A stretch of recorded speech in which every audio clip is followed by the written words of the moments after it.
अपनी माँ की सेवा आप लोगों ने की है?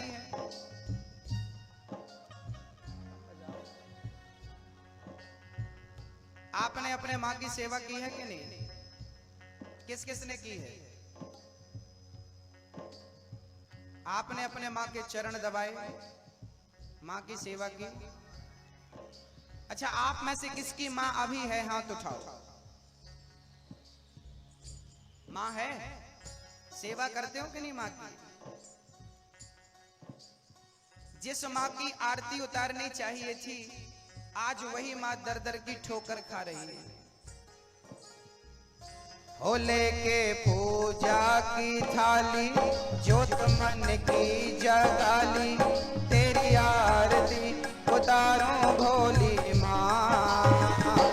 तू जो दे दे सहारा, सुख जीवन का सारा, तेरे चरणों पे वारो भोली माँ। ओ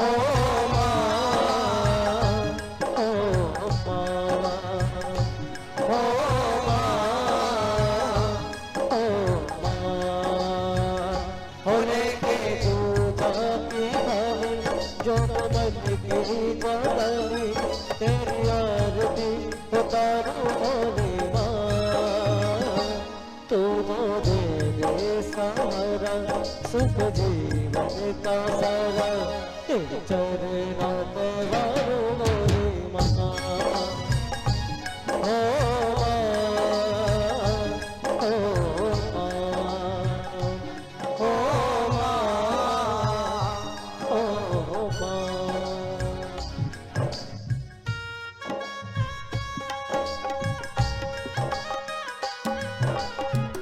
हरि को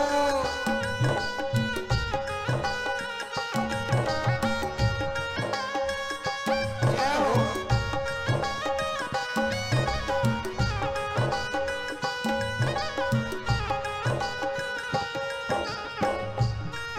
दाना हाथ उठा के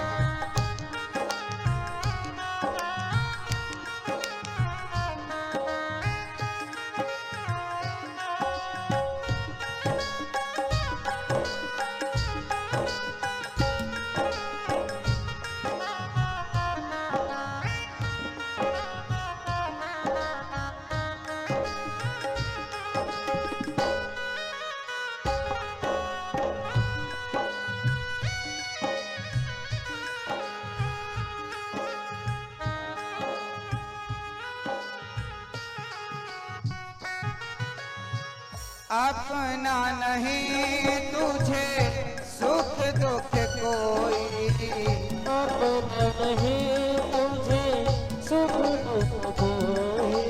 मैं मुस्काया तू मुस्काई, मैं रोया तू रोई, मेरे हंसने पे मेरे रोने पे तू बलिहारी है।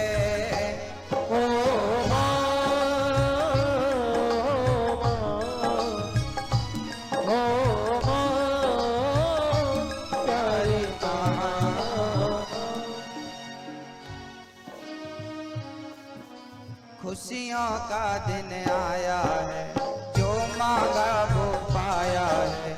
आज मुझे मेरी माँ ने बेटा कह के बुलाया, मेरी माँ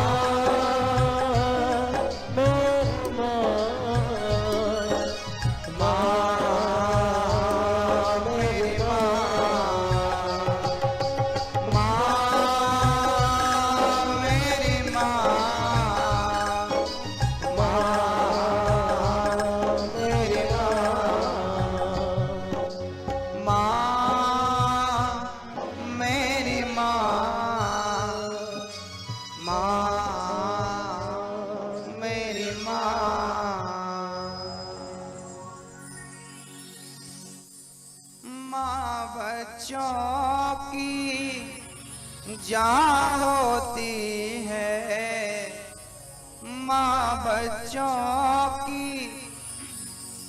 जान होती है। वो होते हैं किस्मत वाले जिनकी माँ होती है। वो कितनी सुंदर है ओ कितनी शीतल है, ओ प्यारी प्यारी है। ओ माँ, ओ माँ, ओ माँ, ओ प्यारी माँ।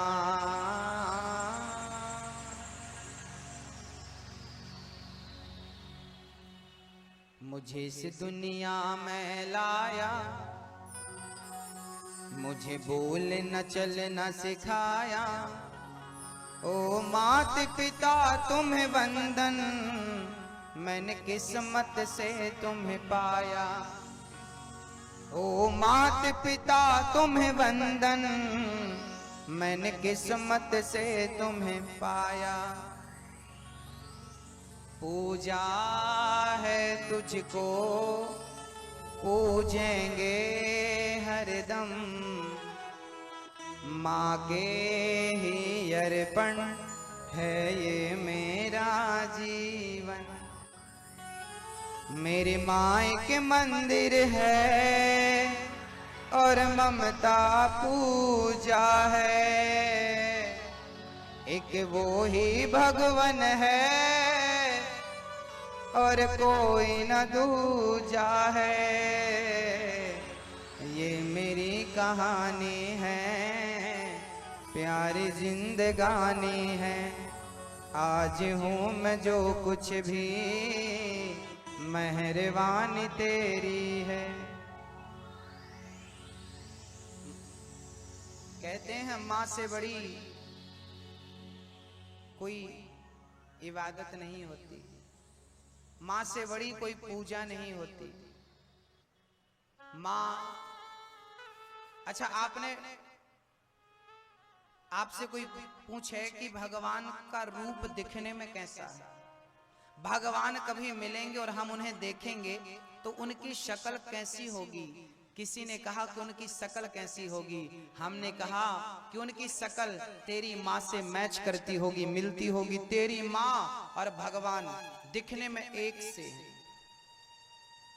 क्योंकि भगवान ही इस संसार में आपके पास आपकी माँ बन करके उपस्थित है। बताइए, छोटे थे आप, कौन था? आप बिस्तर में ही मलमूत्र कर लेते थे। कौन था जो आपके मलमूत्र को साफ करके आपको सुलाती थी? कौन था जो आप रोते थे तो माँ सोती नहीं थी, क्या हो गया मेरे लाल को छाती से लगाकर चुप कराती थी? रात को चार चार बार बिस्तर गीला किया, माँ को गुस्सा नहीं आता, माँ हृदय से लगा करके आपको सुलाती है, छाती से लगाकर दूध पिलाती है। वही छोटा सा बेटा जो माँ की परवरिश से बड़ा होता है, वही बेटा बड़ा होकर माँ से पूछता है, तूने मेरे लिए क्या किया? क्या किया तूने मेरे लिए? तुम्हें शर्म नहीं आई ये बात कहते टाइम? तुम चुल्लू भर पानी में डूब के मर नहीं गए जब तुमने माँ से ये कहा कि तुमने मेरे लिए क्या किया? तुम्हारे लिए माँ ने अपना पेट फड़वाया। डॉक्टर ने कहा कि बच्चा घूम गया है, ऑपरेशन करना पड़ेगा। माँ हिचकिचाती नहीं है, अपना पेट फड़वा लेती है अपने बच्चे के लिए।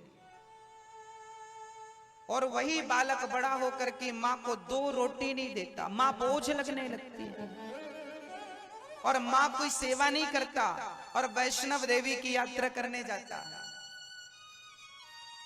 वैष्णव देवी जा रहा है, जय माता दी, जय माता दी, जय माता दी, जय माता दी। 14 किलोमीटर की चढ़ाई पैदल चढ़ता है। वो वैष्णव देवी को जाकर के माँ कहता है और उसको जाकर भोग लगाता है। वहां चलकर पैदल जाता है और खुद की माँ को 2 रोटी नहीं खिलाता। खुश हो जाएंगी तुम्हारी वैष्णव देवी, प्रसन्न हो जाएंगी। लोग अमरनाथ की यात्रा में जाते हैं, मैं ये नहीं कहता कि तुम अमरनाथ ना जाओ, वैष्णव देवी ना जाओ, पर मैं कहता हूं कि पत्थर में भगवान दिखता है पर माँ में भगवान नहीं दिखता। यही तो दुर्भाग्य है।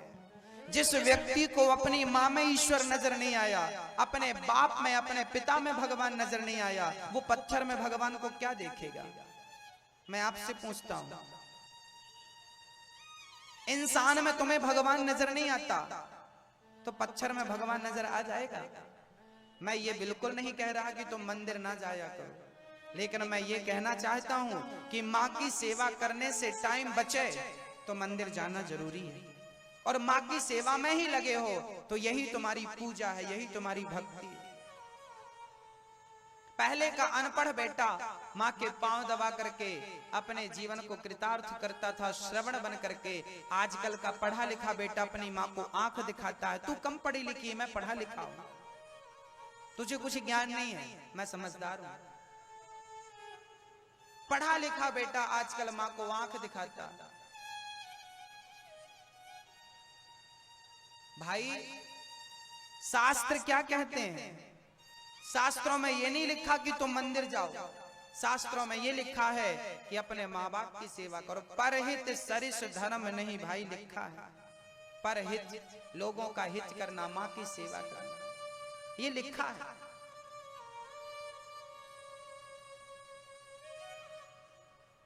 भक्तों,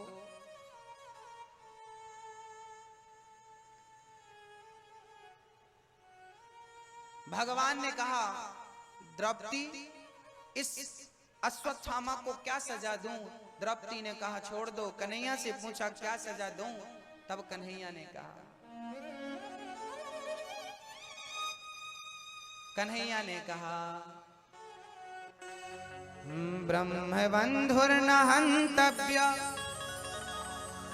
आततायि बधारणम् मयैवो भयमाम्नातं परिपाह्यनुशासनम्।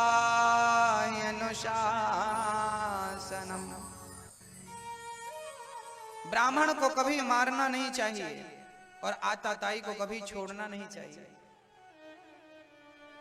ये जात से ब्राह्मण है, कर्मों से आताताई है, इसलिए इसे मार भी दो, छोड़ भी दो।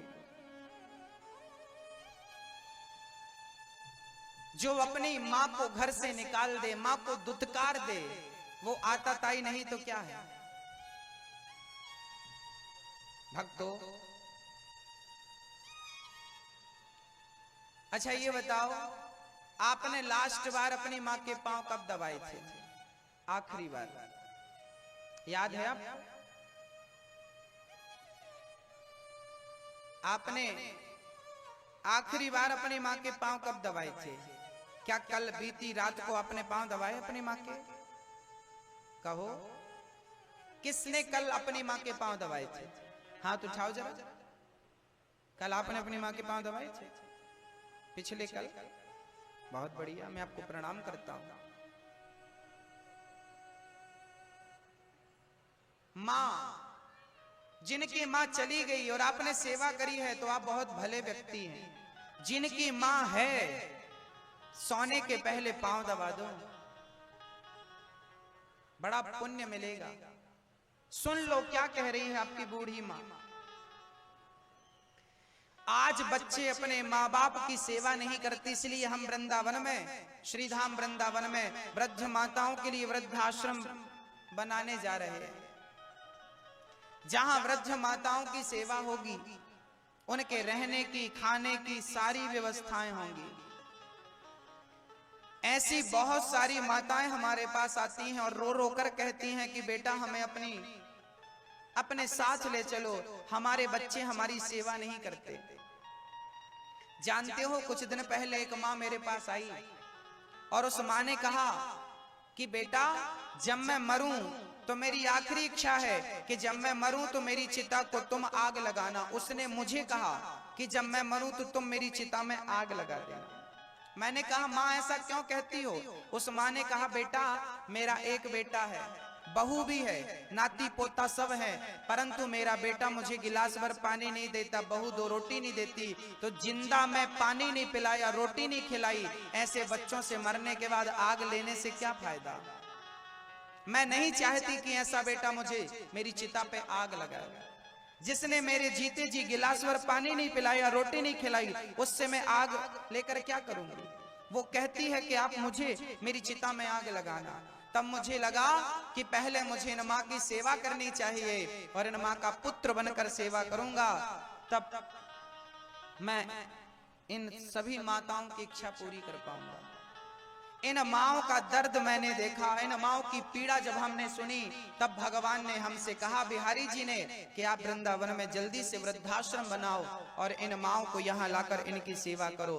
तो इन तमाम वृद्ध माताओं के लिए वृंदावन में एक आश्रम बन रहा है, जहाँ वृद्ध माताओं की सेवा, रहने की, खाने की संपूर्ण व्यवस्था जीवन भर की, कोई तकलीफ नहीं है। आप में से भी ऐसी कोई माँ हो जिसका बेटा बहू सताता हो और आपको जरूरत हो, तो आप आना, मैं आपका बेटा बनकर आपकी सेवा करूंगा। और इन्हीं माओं के लिए मैं आपसे निवेदन भी करता हूं कि यदि आपका दिल इन माओं के लिए धड़क रहा हो, तो इन माओं के लिए आप भी अपने सहयोग के हाथ बढ़ा सकते हैं। आप भी इन माओं के लिए अपना सहयोग भेज सकते हैं। एक माँ को 21,000 रुपए का सहयोग देकर, यदि आप 21,000 रुपए देते हैं, तो हम उस 21,000 का क्या करते हैं, बैंक में जमा कर देते हैं, और उसी के ब्याज से एक माँ को दोनों टाइम का भरपेट भोजन मिलता है।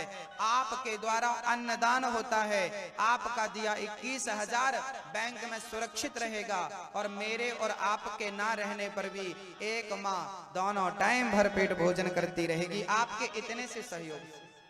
यदि आप चाहते हैं कि किसी माँ को आप भोजन की व्यवस्थाएं करें, आप किसी एक माँ को सेवा दें, तो आप दोनों टाइम का भोजन दे सकते हैं एक माँ को। 2 माँ को, आपकी सामर्थ्यता कितनी है ईश्वर जानता है। इस कार्य से आप जुड़ सकते हैं। आप बताइए कि इन वृद्ध माताओं की सेवा जो हमने करने का संकल्प लिया है, क्या वो सही है या गलत है? आप बताइए। सही है तो हाथ उठाइए, सही है। आशीर्वाद दीजिए कि मैं ये काम करता रहूं आखिरी श्वास तक। मैं ये, आपको नहीं लगता कि सही है काम? तो हाथ उठाओ ना मेरी, और मुझे आशीर्वाद दो कि मैं ये काम मेरी आखिरी श्वास तक मैं करता रहूं, और वृद्ध माताओं की होंठों पे मुस्कान देता रहूं, लाता रहूं। आपका प्यार, आपका सहयोग ही इस कार्य को आगे बढ़ा सकता है। मुझे नहीं पता कि मैं अच्छा कर रहा हूं या बुरा कर रहा हूं, बस मुझे ये पता है कि किसी रोती हुई माँ को हंसाना चाहता हूं, किसी माँ का सहारा बनना चाहता हूं। रोटी छीनना तो बहुत लोगों ने सीखा है, किसी की थाली में रोटी डालना ये आप सीख लीजिए। किसी माँ की थाली तक रोटी पहुंचा दीजिए, सहयोग कर लीजिए किसी एक माँ का। इस कार्य से आप जुड़ सकते हैं। जिनको जुड़ना है आप आकर अपना नाम लिखा सकते हैं। आपको प्रमाण पत्र दिया जाएगा, यहां से आपको सम्मानित किया जाएगा। आप हमारे आजीवन मेंबर बनेंगे। जिनको सहयोग करना है नाम लिखा दीजिए और आगे चलते हैं कथा की ओर।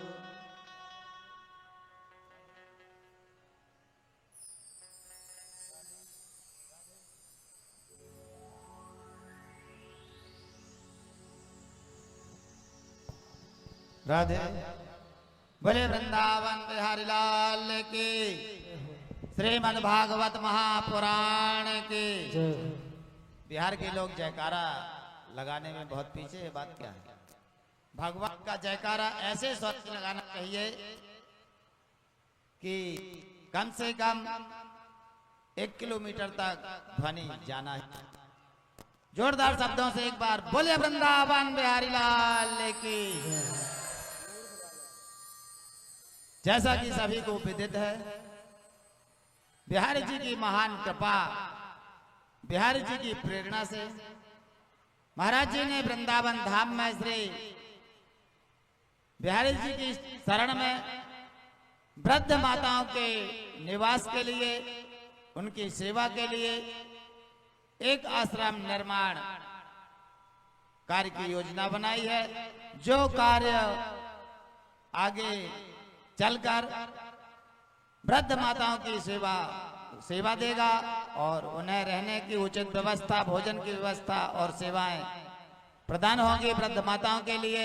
ऐसी माताओं को जो अपने परिवार में दुखित होकर के और एक ऐसा जीवन जी रही हैं, बिलख रही हैं, जो कहती हैं कि नरक से भी बदतर है, ऐसी माताओं की सेवा के लिए महाराज जी ने आगे हाथ बढ़ाया है। हम सभी को मिलकर के महाराज जी के साथ आगे बढ़ करके और महाराज जी के इस कार्य में सहयोग प्रदान करके और आगे बढ़ाए, ताकि यह कार्य जल्दी से जल्दी पूर्ण हो करके वृद्ध माताओं की सेवा के लिए तैयार हो सके।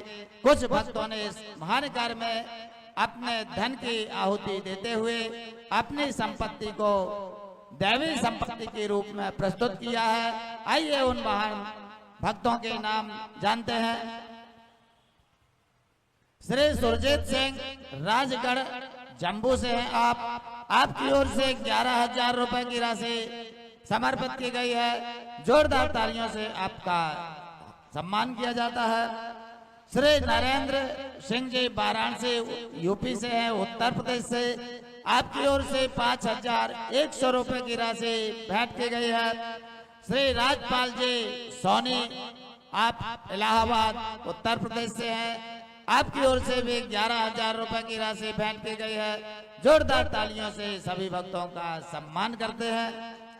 श्री रामेश्वर प्रसाद जी तिवारी छत्तीसगढ़ रायपुर से हैं आप। आपकी ओर से भी 5,100 रुपए की राशि समर्पित की गई है। श्री विजय जी सेठी दिल्ली से हैं। आपकी ओर से भी 5,100 रुपए की राशि समर्पित की गई है। जोरदार तालियों से आप सभी का हार्दिक सम्मान किया जा रहा है। श्री विजय कुमार जी झा लुधियाना पंजाब से हैं। आपने 2,100 रुपए की राशि समर्पित की है। जोरदार तालियों से आपका भी सम्मान किया जा रहा है। महाराज जी की कथाएं अक्सर जैसा कि सभी को विदित है YouTube चैनल टीवी चैनलों में प्रसारित होती रहती हैं, जिन के माध्यम से भक्तगण इस कथा का श्रवण कर और अपनी राशि समर्पित करते हैं। आपके समक्ष आपके नगर में आज महाराज जी विराजमान हैं। आप भी आगे बढ़ करके महाराज जी के इस कार्य को पूर्ण करने के लिए हाथ बढ़ाएं और इस कार्य को पूर्ण करने के लिए सहयोग प्रदान किए करें। जय श्री कृष्णा, जय श्री राधे। बोलिए भक्तवत्सल भगवान की। जैसा कि आपको पता है कि ये कथा भी आप सभी की है, इसलिए आपके 2 दायित्व हैं। ये कथा आपकी है तो इस कथा में आपको तन मन और धन से सहयोग करना चाहिए। इस कथा के लिए जिन भक्तों को सहयोग करना है, पीछे ऑफिस बना हुआ है, उसमें जाकर अपना नाम दर्ज कराएं, ताकि आपके सहयोग से आपके नगर में जो भागवत हो रही है वो निरंतर गंगा प्रेम की भक्ति की बहती रहे। अश्वत्थामा को द्रौपदी ने कहा इसे मारो मत। अर्जुन ने सिर की मणि निकालकर अश्वत्थामा को नगर से निकाल दिया। अश्वत्थामा बड़ा दुखी हो गया कि मुझे घर से अपमानित करके निकाला, मैं इसका प्रतिशोध जरूर लूंगा। अर्जुन ने जब अपमानित करके अश्वत्थामा को निकाला, अश्वत्थामा ने ब्रह्मास्त्र चला दिया उत्तरा का गर्भ नष्ट करने के लिए। उत्तरा गर्भवती थी। ये उत्तरा कौन है? उत्तरा है अभिमन्यु की पत्नी। अभिमन्यु महाभारत में प्राण त्याग चुके थे युद्ध में। गर्भवती थी उनकी पत्नी। उस पत्नी के गर्भ को नष्ट करने के लिए उत्तरा के अश्वत्थामा ने ब्रह्मास्त्र चलाया।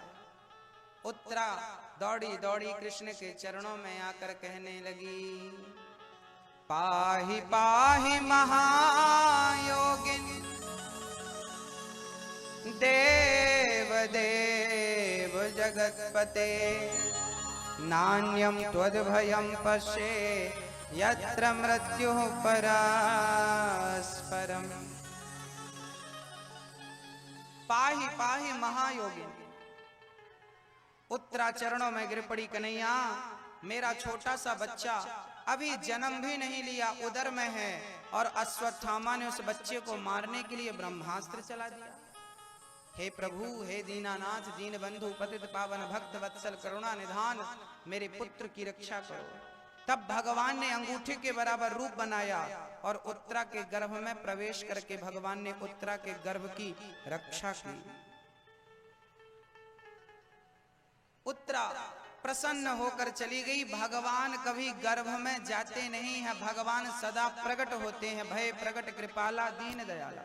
पर भगवान कहते हैं कि भक्त की रक्षा के लिए मुझे गर्भ में जाना पड़े तो मैं जाने को तैयार हूं। चले गए। अब भगवान उत्तरा के गर्भ की रक्षा तो करते हैं, साथ ही भगवान अब द्वारिका जाने की तैयारी करने लगे। द्वारिका जाने की तैयारी। तभी कुंती बुआ हाथ जोड़ करके खड़ी हो गई। कृष्णाय वासुदेवाय हरये परमात्मने प्रणतक्लेशनाशाय गोविंदाय नमो नमः। कृष्णाय वासुदेवाय देवकी नंदनाय च नंद गोप कुमाराय गोविंदाय नमो नमः। आज कुंती बुआ हाथ जोड़कर खड़ी हैं। कन्हैया बोले, बुआ जी आप मेरी माँ हो, बुआ हो, आप मेरे सामने हाथ जोड़ के क्यों खड़ी हो? कुंती ने कहा, कन्हैया आज मैं तुझसे कुछ मांगना चाहती हूँ। क्या मांगना चाहती हो बुआ? मांगो, मैं तो तैयार हूं, बोलो क्या चाहती हो? कुंती बुआ ने कहा, केशव मुझे कुछ ज्यादा नहीं, थोड़ी सा चाहिए। क्या मांगो तो सही बुआ। भक्तों, आज कुंती मां ने वो मांग लिया जो भगवान के पास था ही नहीं देने के लिए। कुंती ने कहा, कन्हैया मुझे दुख चाहिए, दुख दे दो। कन्हैया बोले, मां आपने जब से होश संभाला है दुख ही दुख तो पाया है। लाक्षागृह में बंद करके कौरवों ने आग लगा दी, क्या ये दुख कम था? जब से होश संभाला दुख मांगा, दुख मिला, फिर भी मुझसे दुख मांगती हो। कुंती बुआ ने कहा, कन्हैया जीवन में जब जब सुख आया उस सुख में मुझे तू नजर नहीं आया, पर जब जब दुख आया उस दुख में तू मुझे मेरे करीब नजर आया। ऐसे सुख का क्या करूं जिस सुख में मेरा कृष्ण ही ना हो। दुख अच्छा है, कम से कम तेरा दर्शन तो होता रहता। ऐसे सुख पर पत्थर पड़े जो कृष्ण हृदय से जाए, बलिहारी वा दुख की जो पल पल नाम जपाए। दुख में सुमिरन सब करे, सुख में करे न कोई। जो सुख में सुमिरन करे सो दुख काहे को हो। हमें सुख नहीं चाहिए, हमें दुख में चाहिए। दुखों से अगर चोट खाई ना होती तो कन्हैया तेरी याद हमको आई ना होती। कन्हैया से कुंती बुआ ने कहा, भरी सभा में मेरी बिटिया की लाज लूटनी चाहिए कौरवों ने। वो दुख ना होता तो क्या आप आते मेरी रक्षा करने? भरी सभा में द्रौपदी की लाज लुट रही है। द्रौपदी बुला रही है, कहाँ जा छिपे हो प्यारे कन्हैया, यहाँ लाज मेरी लूटी जा रही है। भरी सभा में द्रौपदी की लाज लूटनी चाहिए। द्रौपदी, अच्छा एक बात बताइए, द्रौपदी ने भरी सभा में जब साड़ी खींची तो भगवान को बुलाया, तो ये बताइए कि द्रौपदी ने बुलाने में देर लगाई है या श्री कृष्ण ने आने में देर लगाई है? बताइए। द्रौपदी ने बुलाने में देर लगा दी। द्रौपदी ने पहले के से बुलाया। गुरु द्रोण बोलो, पितामह बोलो, तुमसे तुम्हारी ये बहू पूछते हैं। पांचों पति आज बैठे सभा में, पांचों पति आज बैठे सभा में, महलों की रानी लूटी जा रही है। द्रौपदी ने गुरुजी को बुलाया, गुरु द्रोण बोलो, गुरुजी ने नहीं बोला। पितामह बोलो, पितामह आप बोलो, देखो मेरी साड़ी। पितामह ने सिर नीचा कर लिया। भीष्म पितामह, कोई नहीं आया। तब द्रौपदी कहने लगी, जिन्होंने कभी मेरी सूरत न देखी, वो देखेंगे आज बदन मेरा नंगा। द्रौपदी ने कहा कि यदि मेरी साड़ी खिंच गई तो जिन्होंने कभी मेरी शक्ल नहीं देखी थी, क्योंकि मैं घूंघट डाल के रहती थी, आज वही लोग मेरे शरीर को निर्वस्त्र देखेंगे। जिन्होंने कभी मेरी सूरत न देखी, वो देखेंगे आज बदन मेरा नंगा। जुआ में पति जी मेरे हारे हैं बाजी, महलों की रानी लुटी जा रही। जब कोई नहीं आया।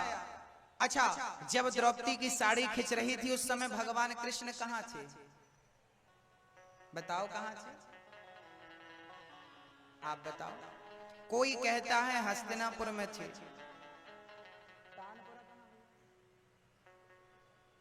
कोई कहता है द्वारिका में थे, कोई कहता है हस्तिनापुर में थे। पर मैं कहता हूं कि जिस समय द्रौपदी की साड़ी खिंच रही थी भगवान वहीं पर थे। जो भगवान कण कण में रहता है, क्या वो समय वहां उपस्थित नहीं रहा होगा? रहा। फिर आया क्यों नहीं? वो तो आने को तैयार था, द्रौपदी ने बुलाया कहां? द्रौपदी कहती रही, अर्जुन क्या तुम्हारे होते हुए तुम्हारी पत्नी लुट जाएगी? भीम तुम्हारे पास 10,000 हाथियों का बल है, क्या तुम द्रौपदी की रक्षा नहीं करोगे? सबने सिर झुका लिया।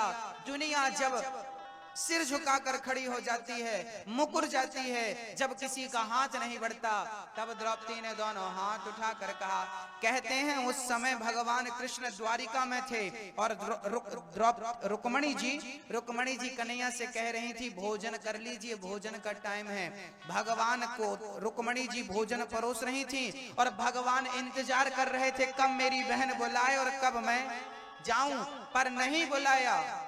तब तक रुक्मणी जी ने कहा प्रभु बैठ जाओ। और आप किसकी तरफ देख रहे हैं? अच्छा, रुक्मणी को पता नहीं चल रहा था ना भगवान कहां देख रहे हैं। तब भगवान को लगा कि मेरे भगवान ने कहा रुक्मणी मेरे भगत को मेरी बहुत जरूरत है, जाना पड़ सकता है। तो रुक्मणी जी बोली पहले खा लो, भोजन ठंडा हो जाएगा फिर चले जाना। इतनी देर में क्या बिगड़ रहा है? भगवान ने मन में सोचा इतनी देर में सब बिगड़ जाएगा। कैसे बताऊं तुम्हें? हाथ से पकड़कर रुक्मणी ने कन्हैया को बिठाया। भगवान बैठे सोने की थाल में रुक्मणी जी ने भोजन परोसा और रोटी तोड़कर जैसे मुंह की तरफ ले गई। अब द्रौपदी ने तब तक सबको बुलाकर देख लिया, कोई नहीं आया।